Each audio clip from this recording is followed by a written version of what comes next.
It's very clear right now that there is a global sleep loss epidemic, and I wish those were my own words, but they are the words of the World Health Organization. So that's the state of affairs, that there has been a pernicious erosion of sleep time throughout the past 50 years. How do we solve this? What are the solutions that will actually reunite humanity with the sleep that it is so desperately bereft of? Well, I think we are not going to find one magic bullet. It has to happen at multiple descending levels. Firstly, it has to happen at the government level.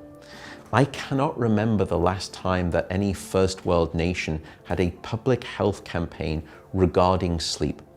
Now, we've had those for things such as improved physical activity, for diet, for drink driving, for safe sex, for drugs of abuse.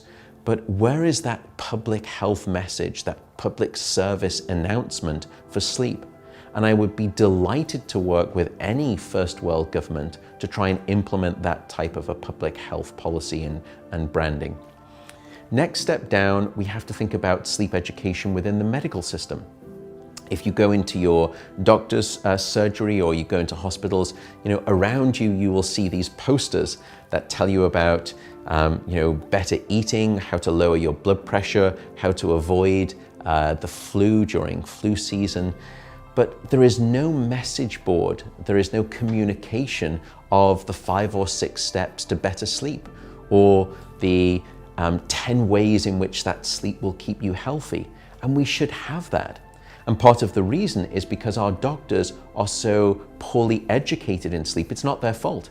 If you look around the globe, and I've done these surveys at medical curriculums in first world nations, most doctors on average will have only 1.5 hours of sleep education. Now that's stunning, considering that sleep is 1/3 of the patient's lives that doctors actually see, but they only have 90 minutes of sleep education. So I think we need to improve sleep education in doctors, and then we need to help doctors and the medical system convey that education and the importance of sleep to the general public as well. I think the third place where we could see sleep being intervened on is at a community level. I think we don't have enough outreach, for example, in schools. I remember back as a child, I would have classes that would teach me about the dangers of drink driving, or safe sex, or the issues around alcohol use, but no one came to tell me about sleep or the importance of sleep. So I think within our educational communities, we can do a better job at having certain materials that are conveyed to schools and then conveyed to pupils.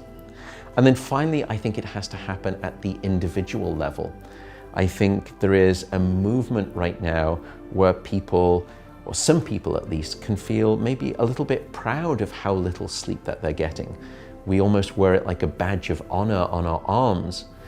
And I think this sort of sleep braggadocio attitude is desperately harmful. It's created a stigma around sleep, and sleep right now has an image problem in society, that we label people who get enough sleep as being lazy or slothful.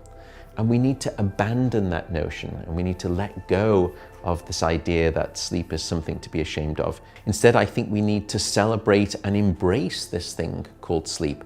Sleep is unfortunately not an optional lifestyle luxury. If you look at the data, sleep is a non-negotiable biological necessity.